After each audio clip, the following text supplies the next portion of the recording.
Coming back to the climate modelling, do you accept that Australia is the only Southern Hemisphere nation that operates a climate model at scale? Yeah, so the Access model is the only one in the Southern Hemisphere that uses the Southern Hemisphere data predominantly and is focused around that region. And when does Csiro expect Australia's climate model capability will fall behind comparable international models? I don't believe we see it falling behind. We are maintaining that and improving it as we go forward. A lot of the work we're doing is trying to make it more applicable to the real problem. So a lot of the work we did with the National Climate Risk Assessment through Australian Climate Services, along with BOM and others, was to understand how you can downscale.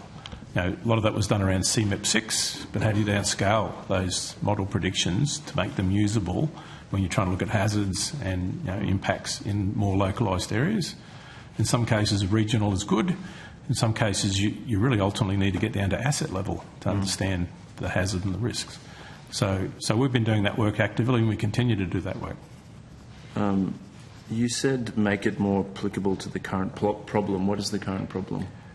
The problem is trying to understand, everyone wants to know what will climate do to my location, whether that's a region, whether it's a local government area, whether it's a street. So that's the problem that we're focusing on as we go forward. So using the model predictions that comes out of the coupled model into comparison project work, but using that then to make it more usable for the various end users, whether it's planning functions within councils, whether it's insurance companies. There's a whole range of those sort of users that want climate information to make decisions. And that's where we're trying to put a lot of our effort, and that's where ACS and the National Climate Risk Assessment, and in turn I expect the National Adaptation Plan, that's what it's trying to work on. We've got very good climate projections that do them every so often, but we're trying to use them as much as we can. But we're talking about a 40% reduction in that team, so how are they possibly going to do all that work and keep it up to international standard with a 40% reduction in the work? So you recall earlier I talked about the fact that a lot of our work happens more broadly around adaptation. That's away from that particular group. The work we talked about around Access NRI, that's 3 FTE. Those people were doing roles that around coordination, data management, evaluation and calibration of models. That work, those roles are funded through Access NRI, so we're really finishing the transition to Access NRI there. They've got resources to do that.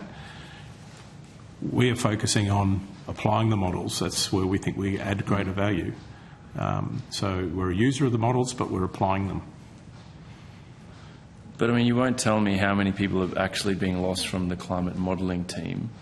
I've been told that it's going from 12 to 7. Is that wrong? So, depending on your definition of who's in the climate modelling space, we talk about being about 60 FTE work in that space, around climate modelling itself, not the adaptation pieces. Originally, 12 were impacted. It's down to 11 based on consultation. So that's where we're seeing changes. And some of those changes are around monitoring, atmospheric chemistry and things like that, which is a little bit different to doing specific climate modelling. It's observation and measurement. But we've still got to, we're working with other PFRAs to make sure we've got coverage there. But I'm talking about actual climate modellers. I understand that it's gone from 12 to 7. To work out who actually models, I would have to take that on notice, because everyone does slightly different roles. What definition are you using for the 60? We're using a broader definition for the 60. Yeah.